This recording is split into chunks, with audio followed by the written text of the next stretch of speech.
Bonjour chers internautes et bienvenue sur notre chaîne 242 Congo Web TV pour votre émission spéciale dédiée à la nuit du 31 décembre intitulée Nuit de liberté. Un moment unique où nous faisons le bilan de l'année 2024 et tournons nos regards vers la nouvelle année 2025 qui se pointe à l'horizon.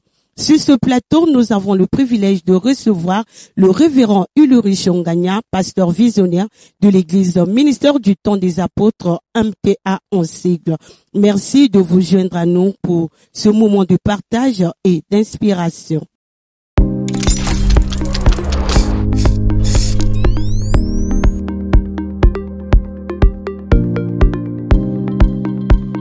Bonjour, pasteur. Bonjour, madame la journaliste. On m'appelle pasteur Ulrich Ongania. Comme vous avez su bien le dire dans votre introduction, je suis le pasteur responsable de l'église Ministère du Temps des Apôtres, qui se trouve située justement à Massengo, non loin du marché de Massengo. Et évidemment, c'est là où nous sommes en train d'évoluer pour la gloire du Seigneur. Merci, pasteur. En tant que visionnaire de l'Église, quelle était votre vision de l'année 2024 et avez-vous constaté l'impact de cette vision dans la vie des adeptes de votre Église? Oui, vous savez, l'œuvre de Dieu, c'est une œuvre qui est coordonné par le Saint-Esprit. Dieu est au centre de tout. Et en effet, cette année qui touche à sa fin, Dieu nous avait insufflé, sinon il nous avait donné d'animer un thème si évocateur, un thème très profond et en même temps bénissant pour le peuple de Dieu. Et je crois que durant toute l'année, nous avons épluché, pour ne pas dire décortiqué autant que possible ce thème. Nous avons abordé tous les contours possibles de ce thème et je crois que Dieu, par la vertu du Saint-Esprit, nous a donné effectivement de pouvoir apporter des messages ainsi que il nous a assisté par son extrême puissance et de façon que vraiment il y a eu un impact remarquable en termes de délivrance, en termes de guérison, en termes de bien d'autres choses d'ordre lié au surnaturel. En tout cas, on a vu pas mal de choses se produire dans la vie des enfants de Dieu et nous sommes extrêmement reconnaissants à Dieu pour sa main agissante qui ne nous a pas quittés un seul instant durant toute cette année dans le cadre justement d'aborder ce thème. Merci. Merci, pasteur. Quelles sont les grandes leçons que vous tirez pour cette année 2024 qui tend à sa fin? Oui, les leçons en ce qui concerne l'Église, je crois que nous avons œuvré avec acharnement. C'est vrai que c'était pas facile parce que le diable, effectivement, dans son dynamisme de s'opposer toujours au dessein de Dieu, c'est vrai, il était là, il s'est plié en 1000 morceaux pour tenter de faire échouer la vision si noble que Dieu nous a donnée, intitulée La reconquête des destinées. Donc, il était là, tentant de mettre les bâtons sur les roues, mais effectivement, Dieu, dans son omnipotence, il a fait concourir effectivement toutes les opérations, toutes les activités au succès lié au programme, à cette grande vision. Et donc, les difficultés étaient là, des difficultés de tout ordre. L'adversité était là, de tout ordre aussi. Mais gloire soit rendue à Dieu qui nous a puissamment assistés et qui a fait en sorte que, au bout du compte, nous avons pu recueillir, sinon atteindre les résultats escomptés. Merci, pasteur. Et parlons de la nuit du 31 décembre. Pour beaucoup de gens, cette nuit représente la fin d'un cycle et le début d'un autre. Alors, en tant que chrétiens, que pouvons-nous dire de cette transition dans un angle spirituel? Oui, c'est une question très pertinente. Je ne sais pas si le thème va nous permettre de pouvoir nous plonger dans la profondeur de cette question si intéressante. Mais en fait, vous savez, Dieu dans la Bible, il a structuré le fonctionnement de notre univers par des jours, par des mois et par des années, de sorte que une année qui s'achève, et certainement c'est une époque entre guillemets, c'est une page de la vie qui se ferme pour donner lieu à une nouvelle page, ou encore quand une année qui s'achève, c'est une histoire aussi, voyez-vous, c'est une histoire, c'est une phase de la vie qui s'achève, et évidemment pour donner lieu à un autre contour de la vie. Et dans le cas d'espèce, vous savez, 2024, c'est une année, quoi que l'on dise, dans la vie de plusieurs, il y a plusieurs personnes certainement dans leur vie qui ont connu des moments sombres, qui ont connu toutes sortes de difficultés possibles. Il y a des gens qui se sont retrouvés avec, voyez, une vie brisée, des gens qui ont connu des situations embarrassantes, des situations glaçantes, des situations extrêmement époustouflantes. Et donc, quand une année s'achève et qu'une telle année arrive à son terme, et ça donne lieu à une autre perspective d'espoir, une autre perspective d'avenir, une autre perspective, on peut dire, d'une vie nouvelle, sinon d'une étape nouvelle, et pourquoi pas radieuse de la vie.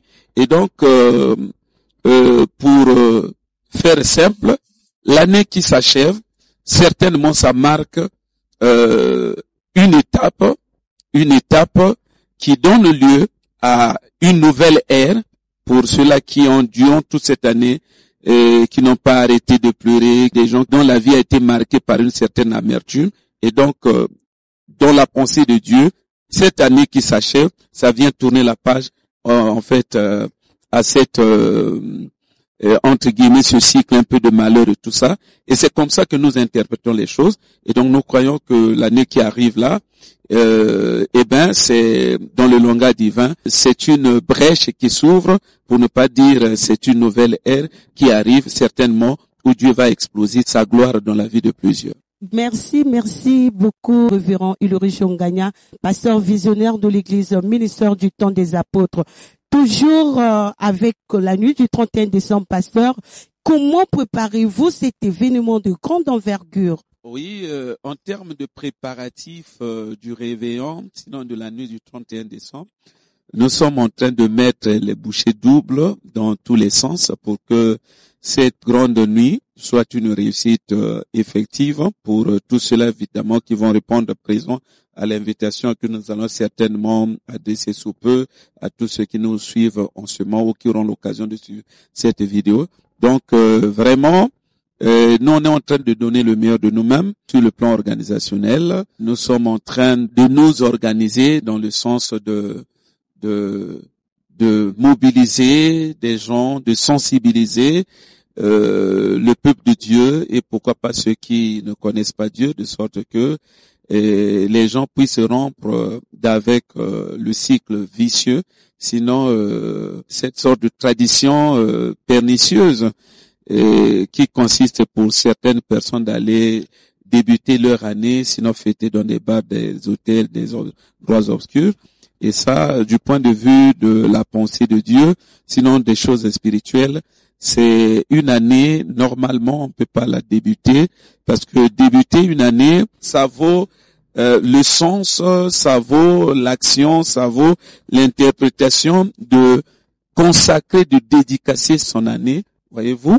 Et donc, une telle action aussi sacrée, une telle démarche, une telle opération, et si vous voulez, un tel moment, c'est même ça le terme, ne peut en aucun cas être, voyez, ça peut pas se passer dans un bar, ça peut pas se passer dans un hôtel, ça peut pas non plus se passer dans des endroits similaires, pour la simple raison que ce sont des endroits qui font partie du monde obscur, des endroits où plusieurs occultes viennent pour justement opérer de façon à faire des victimes.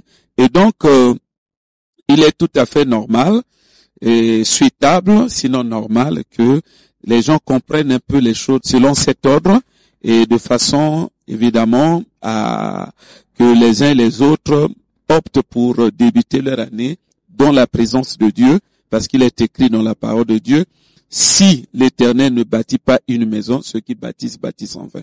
Donc, autant dire que c'est dans la présence de Dieu qu'on est censé bâtir, entreprendre des choses de manière tout à fait réussie, à s'inscrire non pas seulement dans la bonne direction, mais dans la sérénité, dans la stabilité.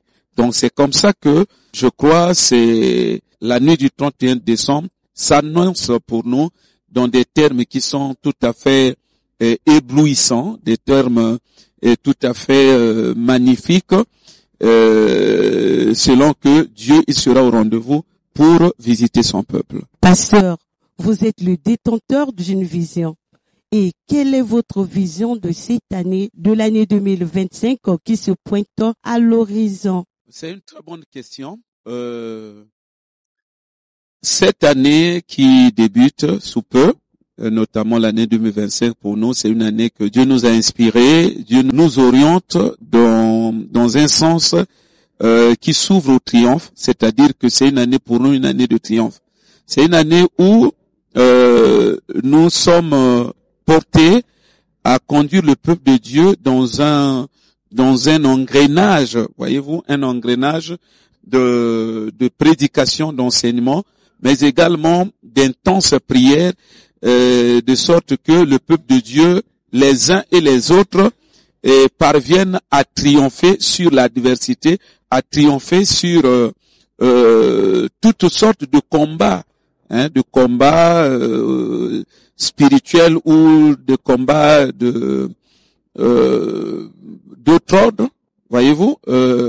Voilà, donc on va conduire le peuple de Dieu de sorte que les uns et les autres se versent pleinement dans les directives divines et qui vont amener le peuple de Dieu chacun à triompher sur des situations accablantes, des situations qui les ont embarrassés durant toute l'année écoulée. Et donc, ça sera une année de gloire pour nous. C'est une année où vraiment nous sommes totalement convaincus que Dieu va agir d'une main extrêmement puissante pour porter son peuple au triomphe face, n'est-ce pas, aux situations de tout ordre, qu'il s'agisse du célibat, qu'il s'agisse des envoûtements, qu'il s'agisse des malédictions, bref, qu'il s'agisse de toute situation de nature à assombrir, à chercher à assombrir l'avenir des gens. Une année triomphante pour les enfants du ministère du temps des apôtres. Et pasteur, votre mot de fin, s'il vous plaît. Merci. Le mot de fin consiste pour moi à vous remercier pour la visite que vous nous avez faite, sinon pour l'interview que vous nous avez accordée.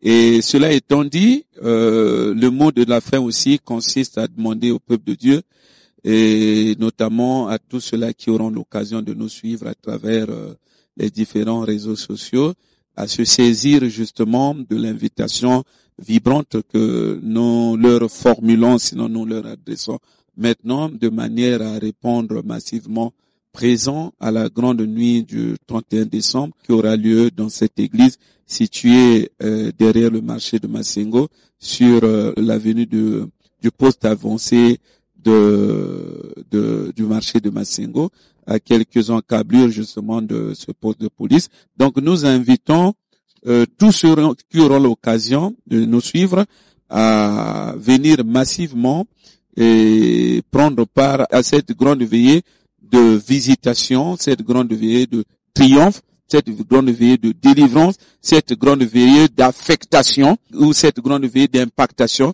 Nous sommes pleinement convaincus que la main de Dieu sera à l'œuvre de sorte que tout cela qui aura l'occasion de prendre part à ces assises, évidemment, Dieu ne manquera pas de se glorifier dans le sens de toucher, dans le sens d'agir par la vertu de sa main puissante, de sorte que son peuple puisse triompher chacun face aux problèmes auxquels il est confronté.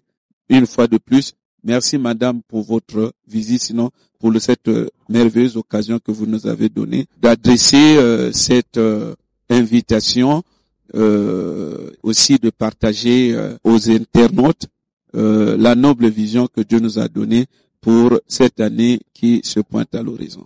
Merci, pasteur, d'avoir honoré notre invitation. C'est le 242 Congo Web TV, notre chaîne en ligne. Et merci à vous également, chers internautes. On se retrouve au prochain numéro.